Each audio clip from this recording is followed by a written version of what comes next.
이제 곧 고등학생이 될 여러분, 안녕하세요. 지금 아마 걱정 반, 설렘 반, 마음이 좀 복잡하죠? 괜찮아요. 오늘 이 시각을 통해서 한 졸업생이 들려주는 아주 현실적인 조언들을 가지고 고등학교 생활에 대한 막연한 두려움을 명쾌한 계획으로 한번 싹 바꿔보겠습니다. 고등학교 가면 어떡하지? 나 잘할 수 있을까? 이런 생각들, 네, 당연히 들죠. 새로운 환경을 앞두고 불안하고 막막한 거, 그거 지극히 정상이에요. 하지만 중요한 건 그 감정에만 머물러 있으면 안 된다는 거. 오늘 그 불안감을 행동으로 바꾸는 방법을 알아볼 겁니다. 자, 그래서 오늘 우리가 함께 짚어볼 5가지 핵심 주제입니다. 고등학교의 실체부터 공부법, 학교 생활, 멘탈 관리, 그리고 마지막 정리까지. 이 순서대로 따라오시면 안개 속 같던 고등학교 생활이 훨씬 뚜렷해질 거예요. 그럼 바로 시작해 볼까요? 자, 첫 번째 섹션입니다. 아마 이게 제일 궁금할 거예요. 고등학교, 대체 중학교랑 뭐가 얼마나 다른 걸까? 결론부터 말하면 바로 이거예요. 우리가 막 드라마나 영화에서 본 것처럼 무슨 완전 다른 세상이 펼쳐지고 그런 거 아니고요. 그냥 다들 공부를 조금 더 열심히 하는 분위기? 물론 더 진지해지긴 하지만 일상 자체가 막 무시무시하게 바뀌는 건 아니라는 거죠. 그러니까 미리 겁먹을 필요 전혀 없습니다. 여기 표를 보시면 그 차이가 더 와닿을 텐데요. 중학교 때는 이게 뭐지? 하고 개념을 이해하는 게 중요했다면 고등학교 때는 그걸 바탕으로 더 깊게 파고드는 거죠. 그리고 제일 큰 차이는 성적의 무게감. 이제는 내신 성적 하나하나가 대학 입시랑 직결되니까요. 하지만 이것도 뒤에서 다룰 전략만 잘 세우면 충분히 관리할 수 있는 변화입니다. 자, 이제 가장 중요한 파트죠. 바로 공부 이야기입니다. 입학 전 결방학부터 학기 중 시험까지 어떻게 나만의 게임 플랜을 짜야 할까요? 이 조언 정말 아무리 강조해도 지나치지 않습니다.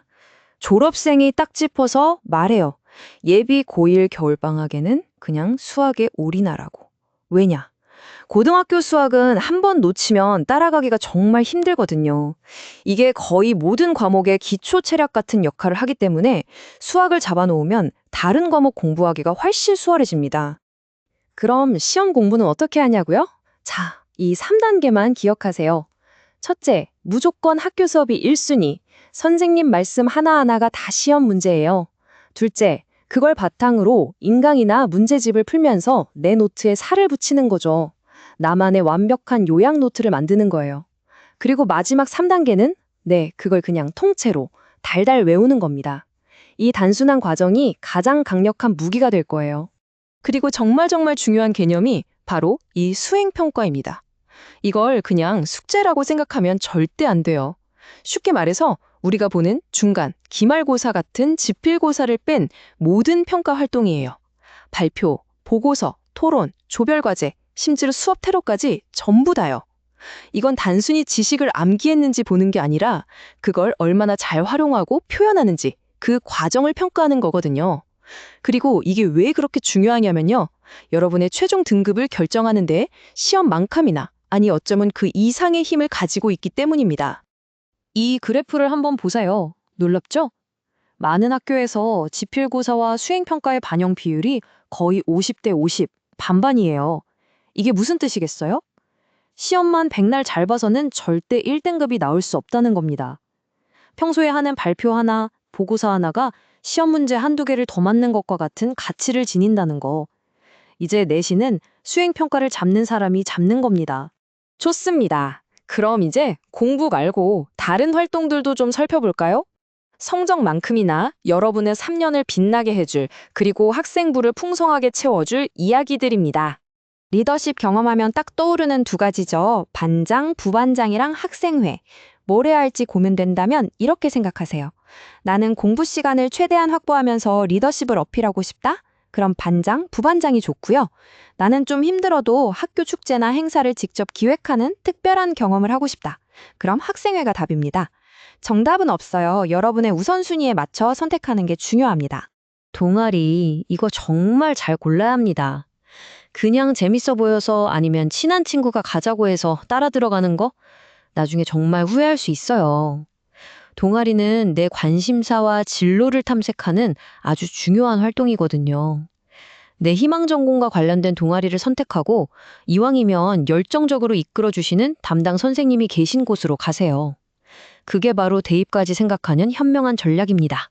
자, 이제 어쩌면 가장 현실적이고 힘든 부분에 대한 이야기입니다.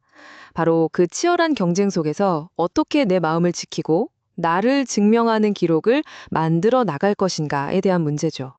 화면에 보이는 이 숫자, 1에서 2명, 이게 뭘 의미하는 숫자 같으세요? 놀랍게도 이게 평균적으로 한 반에서 자퇴하는 학생 수라고 합니다. 대부분이 성적에 대한 압박감을 이기지 못해서래요. 이 숫자 하나가 고등학교의 경쟁이 얼마나 치열한지를 보여주는 거죠. 하지만 바로 이 말을 기억해야 합니다. 시험 한번 망치면 세상 끝났다, 나만 뒤처졌다, 이런 생각에 빠지기 쉬운데 절대 아니라는 거. 사실 다들 비슷하게 힘들고 비슷하게 시험 망쳐요. 중요한 건 나만 그렇다는 착각에서 벗어나는 겁니다. 좌절하는 건 괜찮지만 그걸 포기로 연결시키는 건 너무 섣부른 판단일 수 있다는 걸 꼭 기억하세요. 그럼 이 모든 노력과 경험을 어디에 기록할까요? 바로 학생부, 우리가 흔히 생기부라고 부르는 곳이죠. 이건 그냥 성적표가 아니에요. 여러분의 3년이 고스란히 담긴 한 편의 성장 드라마 대본 같은 겁니다. 어떤 활동을 했고, 뭘 느꼈고, 어떻게 성장했는지가 다 기록되죠. 그리고 이건 가만히 있는다고 누가 알아서 멋지게 써주는 게 절대 아니에요. 바로 여러분이 직접 만들어가는 겁니다. 작은 발표 기회라도 놓치지 말고 학기 말에는 제가 이런 활동을 통해 이걸 배웠습니다 라고 구체적으로 어필해야 해요. 때로는 먼저 선생님께 다가가서 혹시 이런 주제로 보고서 내도 될까요? 하고 물어보는 주도적인 자세. 이게 바로 남들과 다른 나만의 생기부를 만드는 핵심 비법입니다.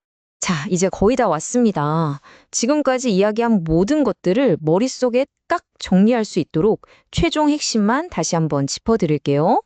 이 5가지 앞으로 3년 동안의 생존 체크리스트라고 생각하고 꼭 기억해 주세요. 첫째, 수학 먼저 잡기. 둘째, 수양평가 절대 놓치지 않기. 셋째, 모든 활동은 내 진로와 연결하기. 넷째, 나만 힘든 거 아니라는 사실 기억하기. 그리고 마지막, 내 생기부는 내가 만든다는 주인의식 갖기. 이 5가지만 잘 지켜도 여러분의 고등학교 생활은 훨씬 안정적이고 성공적일 겁니다. 고등학교 3년, 길어 보이지만 정말 눈 깜짝할 사이에 지나갑니다. 결국 이 시간은 여러분 각자가 주인공이 되어 써내려가는 한 편의 이야기예요. 시작은 두려움일 수 있지만 오늘 우리가 나눈 전략들을 나침반 삼아 여러분만의 아주 멋진 성장 스토리를 만들어 가시길 진심으로 응원하겠습니다.